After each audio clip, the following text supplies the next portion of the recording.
Just to be very clear, you are a no on any funding request. I'm absolutely a no on any funding request. I mean, every single day, this war makes less and less sense. We're going to give Iran $14 billion to fund this war with the United States. We're going to give Russia billions of dollars to fund their war with Ukraine. We're literally putting money into the pockets of the very nations that we are fighting right now. Like, we've never seen this level of incompetence in war making in this country's history. And frankly, we've had a lot of incompetence in war making. I cannot believe what I'm about to tell you. This is one of the most outrageous bits of news that I think I have ever presented to my audience. And in a way, I'm ashamed, even though it has nothing to do with me. I'm ashamed because of what is happening in this country. Remember the 2015 Iran nuclear deal, the Obama nuclear deal, which Trump said is terrible. And Trump scrapped in 2018 because he didn't like it. We have now learned that the framework that the Trump administration is considering to end the current optional Iran war, the deal that is now being negotiated, is essentially the Obama-Iran nuclear deal. Think about that. After scrapping the deal in 2018, even though Iran was sticking to the terms of the deal as far as the evidence shows, and Iran saying, well, then we will restart nuclear research and uranium enrichment. And Trump saying, well, now we've got to bomb Iran in June to destroy their nuclear capabilities. And then saying, even though we did that, now we've got to start a war with Iran just a few weeks ago. After all of that, which started with Trump going, we got to get out of this deal is bad. What is now on the table to maybe end this war, according to the Trump administration, Iran's like there have been no negotiations, according to the Trump administration, is putting a version of that same Obama-Iran nuclear deal back in place. Now, I started to suspect that that's what was going on after seeing Donald Trump say the following when asked about these negotiations. Tito, you said there's many points of agreement with Iran right now. Many. What, can you give us a Many, like 15 points. 15 points. Iran has said yes. Well, they're not going to have a nuclear weapon. That's number one.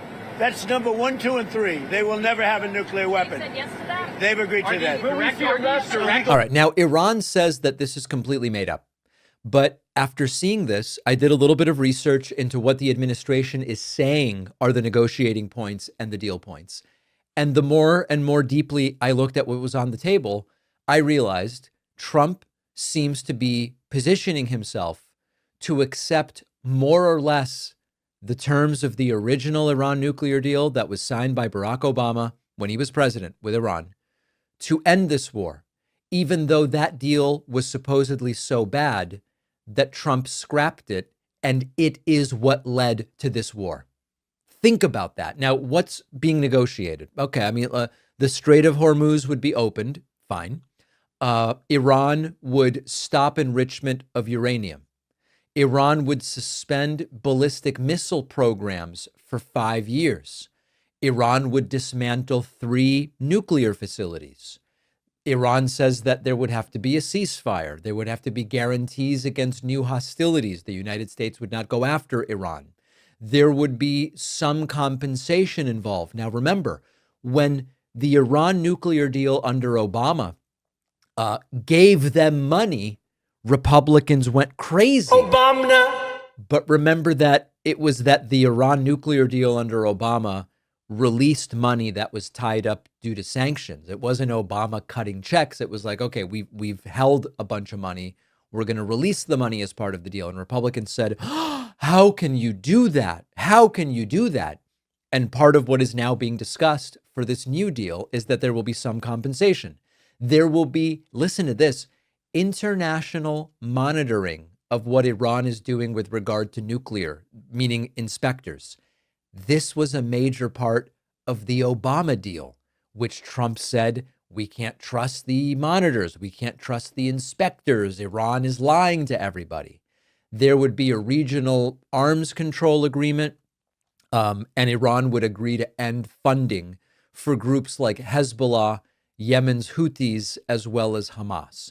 Now, I think it is relevant to mention that these are the initial negotiating positions. More than likely, if there is going to be an agreement here, it is going to be somewhere short of the laundry list of demands. In other words, what I just read to you is the we would like list. This is what we would love, what the United States would love, what Iran would love.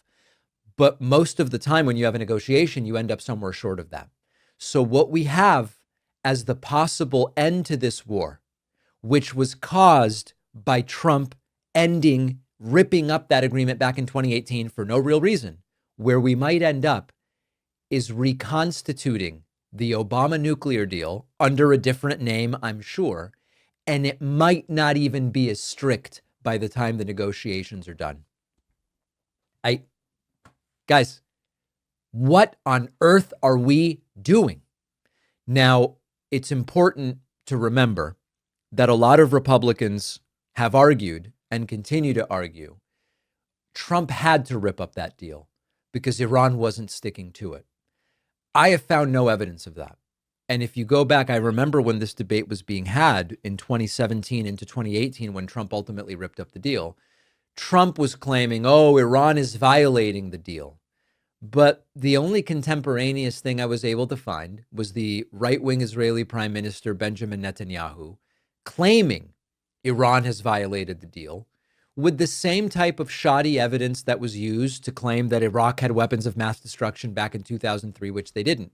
Got us into a war, though. So I am completely unconvinced that Iran was violating that deal. Do I like the Ayatollah? No.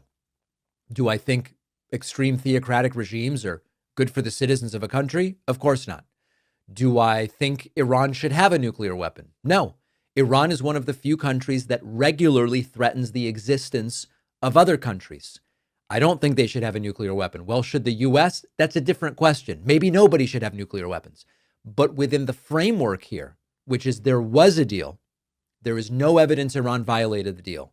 Trump ripped it up for no reason, caused Iran to go back to nuclear enrichment, uranium enrichment, subsequently led to Trump going in June, and subsequently led to Trump going in again now.